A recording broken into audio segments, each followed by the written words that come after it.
Chapter 29. One benefit of visiting a hospital in the early hours of the morning, Marianne decided, was that it was very easy to park. On the few occasions that she'd had to attend the Royal Shrewsbury, not only locating the right car park, but then queuing for a space amongst other cutthroat attendees had been extremely stressful. Not that night, though.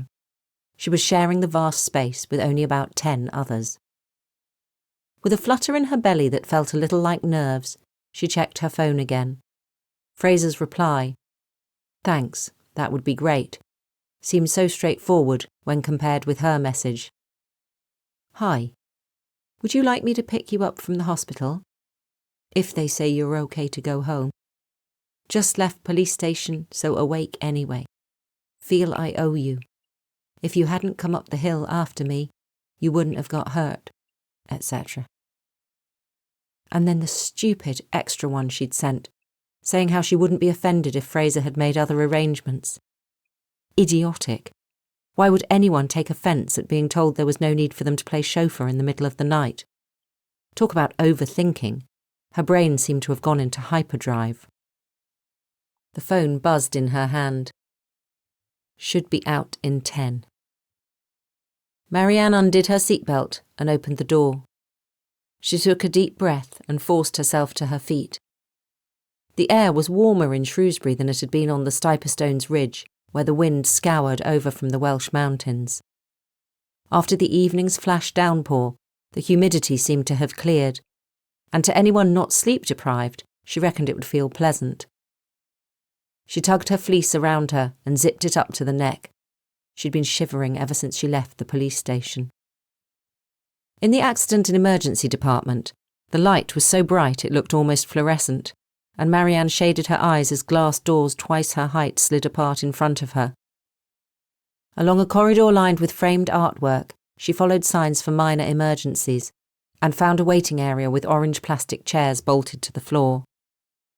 Near the far wall, a man who looked as though he might have been homeless, and was certainly drunk, sprawled uncomfortably across 3, mouth lolling and eyes glazed.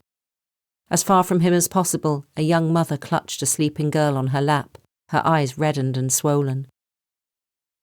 The sight stabbed Marianne somewhere in her gut. That night, she had gained, mourned, and lost a daughter, all in the space of half an hour, and she didn't know if either John Davis or Claire had been speaking the truth. It was hard to think about Claire. The police must have had their reasons for arresting her, but it still seemed a surreal impossibility that she might have killed anyone, even given the viciousness with which she'd attacked Georgie Fraser. Had she planned to kill John Davis too, or had they been in it together? Behind the triage reception, a nurse looked up and asked far too brightly for that time of the morning if she could help. "I'm just here to collect someone. Georgie Fraser," Marianne said. Should she have said D.I. Fraser? She felt oddly anxious, the overhang, she supposed, of spending an hour in a police station, even though there'd been no question of her being a suspect. She wondered how Joe Ingalls was doing. They had waited together before giving their statements, and he'd had little to say. Whatever he'd been doing out on the hill, she was grateful. Without him, D.I. Fraser would very probably have been dead. The nurse smiled and told her to take a seat. "Won't be long," she said. "Just waiting for the doctor to sign her off." Marianne sat with her elbows on her knees, chin resting in her hands, wondering what shape the day would take. In 3 hours it would be breakfast time at the bunkhouse. Most of the guests would have had precious little sleep either, with Corby and Chowdhury knocking Roger up in the middle of the night to do his mountain rescue bit. And would Alice be there to help? They might have to do without cooked breakfasts for once. No doubt the news about Claire would have filtered through by now. Rubber-edged doors flapped with a thwack, and Fraser was there, filthy, but looking much better than when Marianne had last seen her. A clean gauze dressing replaced the makeshift bandage, and although her face was pale and bruised, it was at least free of blood and dirt. The stab vest was gone, leaving a clean imprint of its shape on her mud-spattered jacket, and her jeans had torn at one knee. She smiled at Marianne, free and unself-conscious, and Marianne wished she could do the same. "This is very kind," Fraser said. "Not at all. Like I said, I owe you. Shall we?" She pointed to the exit and Fraser smiled again. Was she amused by Marianne's awkwardness? "Did they keep you long at the station?" Fraser asked, her walk a little less assured than usual. More assured, though, than when they'd trekked down from the Devil's Chair to the bunkhouse. They had made a strange cavalcade, Chowdhury and Corby in front, with the handcuffed Claire between them. Roger Taylor had followed like Roald Dahl's BFG, his coil of climbing rope over one shoulder, and John Davis mute by his side. Behind them, her progress a little less smooth, had come the DI, with Marianne at one elbow and Joe Ingalls at the other like guards. Every so often, Fraser had stumbled and Joe had caught her, even slipped an arm under her shoulders where the track was steep, far less wary of touch than Marianne. "Not too long. Just taking statements. And they'd said they could wait until morning, but Joe and I both wanted to get it over with. We were hardly likely to get any sleep after all that business anyway." All that business. How inadequate words were sometimes. But what could she say to describe the night's events? A third murder thwarted, a suicide prevented, Claire's screaming, hissing madness, her own mix of fear and contempt as she'd confronted poor John Davis, so ill-suited to the role of villain in which he'd been cast. "Where to?" Marianne said as she unlocked the car. "Right the other side of town, I'm afraid. Near the Abbey Foregate." "Like I said, don't say you owe me again," Fraser said. "If I'd checked my phone, I could have stopped you from even going up there. Then no one would have got hurt." Except John Davis. He would have been dead. Marianne waited until Fraser had manoeuvred herself into the passenger seat, a little gingerly, she thought, and put her seatbelt on before saying any more. It seemed foolish to ask, and she tried not to sound petulant or childish as she pulled out of the car park and headed out on the Mitten Oak Road towards the bypass. "Why didn't you check your phone?" It came out wrong, like a challenge, and she shook her head and tried again. "I mean, Chowdhury said they'd taken you off the case. Were you in trouble with Pickthall or something?" "Because of me?" she didn't add. Fraser laughed. "No, of course not, although he might have been a bit pissed off with me. Good excuse to get rid of me for a bit." She sat back in her seat and shot a smile in Marianne's direction. Marianne kept her eyes firmly on the road. How easy it was to drive at this time of the morning, a pale glimmer of light in the sky and the roads normally clogged, empty but for the odd taxi speeding past. "My amazing sergeant at Rural Crime had a breakthrough on the horsebox thefts. He'd an op planned for tonight, last night I suppose it is now, and I had to be there to take the flak if the shit hit the fan." "And did it?" "Not a bit. Smooth as chocolate. Suspects caught red-handed, and little did I know it was hitting the fan at Perkins Beach." She turned in her seat, wincing as she loosened the seatbelt across her chest. "Not being funny, Marianne, but what the hell did you think you were doing going up to the Devil's Chair when you knew there was a murderer about?" She winced again and gave a brief hiss of pain. "Are you all right?" "I'm fine, and don't dodge the question. Seriously, it was a crazy thing to do." Her tone cracked Marianne's face into a smile. Her first for God alone knew how long. Since the day Fraser had come with her theories about Marianne's baby, maybe. It was like being admonished by a friend, the way Effie might talk to her. Perhaps that was what happened when someone almost lost their life in your service. They gained rights. They became a friend. Once on the dual carriageway, Marianne put her foot down and told Fraser about her afternoon. How she had found first the ID card and then the notebook in Joe and Martin's room, then the note on the floor just inside her front door. "How could I ignore it?"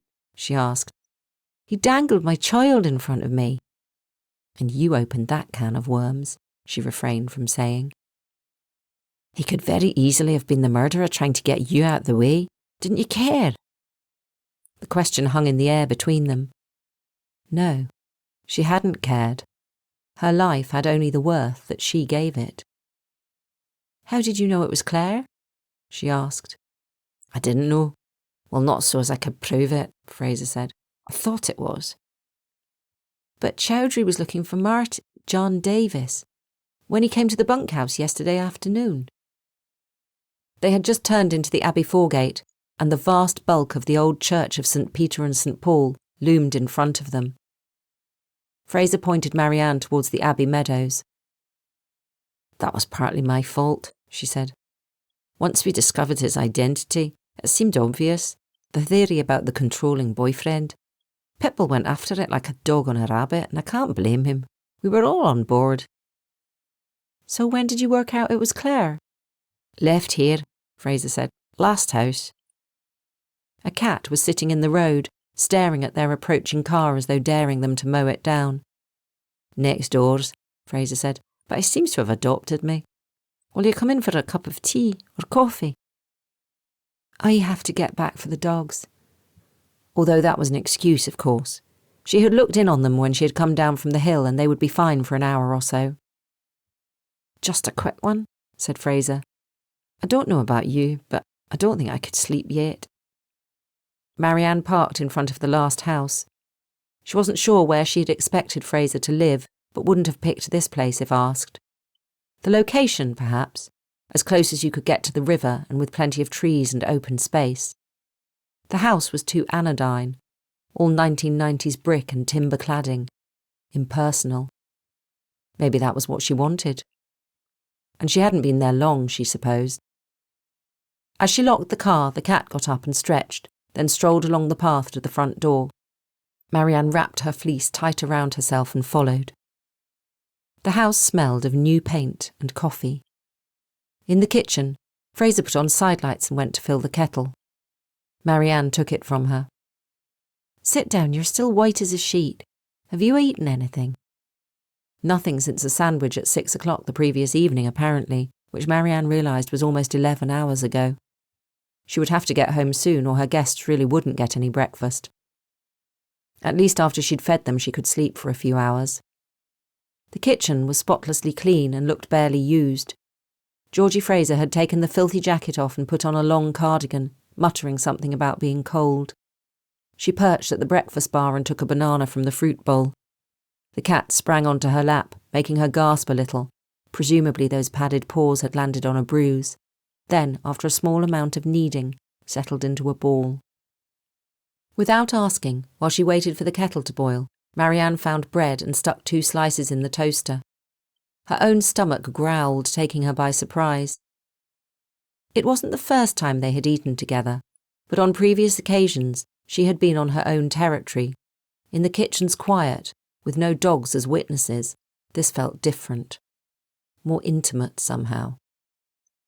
"So," Marianne said once she'd made coffee and buttered toast, putting 2 more slices in the toaster. "How did you work it out about Claire?"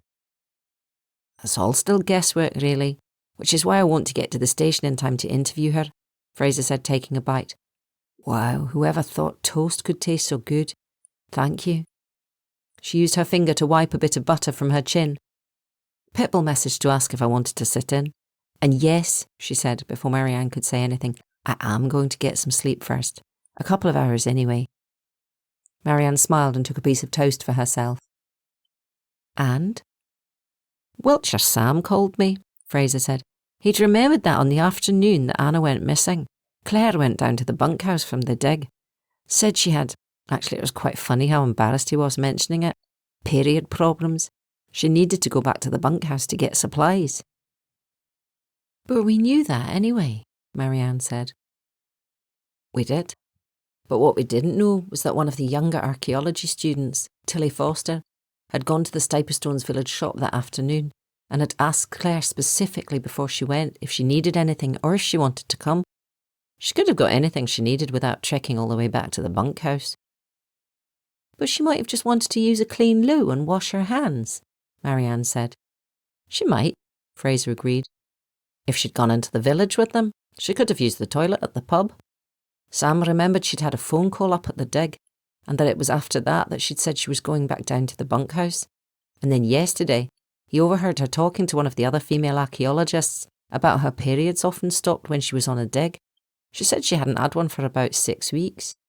He thought it was odd, and he said we'd told them to report anything they thought was odd." Marianne smiled again. He was a simple soul, Sam. Clever, but somehow innocent in the ways of the world, and took everything literally. It is odd, she agreed. Fraser took a gulp of coffee and thanked Marianne again for making it, and for the toast. She picked up a second slice and took a bite. Marianne took the last piece and wondered if she should have made more. Anyway, I just suddenly saw everything from a different perspective, Fraser said. Once I started thinking about Claire, So I went to see Anna's friend, Sally Parker. They worked together at Church Stretton Primary. Marianne found herself yawning. Before the toast, she'd felt wired, strung out, nerves jangling. Now fatigue was creeping along her veins, wrapping her brain in a foggy blanket. Look, I can tell you the rest later. Are you okay to drive back? Fraser said. You look shattered. I'll be fine. You can crash here for a bit if you like. There's a fully functioning spare room, and I could wake you up when I go into the station. Marianne's brain scrambled for an excuse. She couldn't remember the last time she'd slept anywhere but in her cottage, unless it was when she'd visited Effie for her birthday. Even then, she'd hardly slept. I'll be fine. Once I'm driving, the adrenaline will get going. Fraser yawned too, covering her mouth with her hand.